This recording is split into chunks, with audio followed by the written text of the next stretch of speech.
for practice alert. Leaving the airport grounds, D7 will be staying on the ground. This will be alert 3 drill.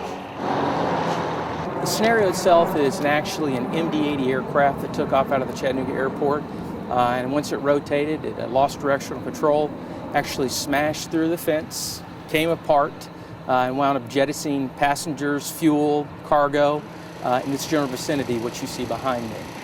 This will be a mass casualty event.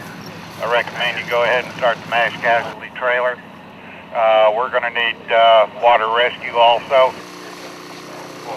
Going to school for it and having to figure out what the victims go through is a lot different than having to work on them themselves. You got to be prepared for anything.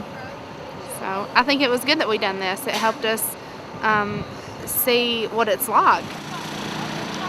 It is a good chance for us to test our ability to communicate with one another, because on a day-to-day basis we often don't. But when you have something like this, a scenario involving a major airline crash, God forbid. I think that's what we're trying to do today, is make sure we're prepared for the worst case scenario, so the traveling public is as safe as they possibly can be flying out of Chattanooga. A sunken chest wound. Sucking chest wound. Basically my chest collided with the steering wheel, or the flight controls. We are just south of the runway. We have found parties in the creek.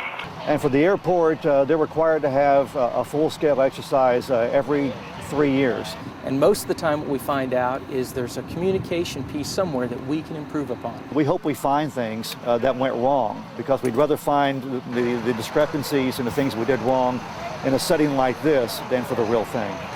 I'm dead. Yeah, they basically said check my pulse and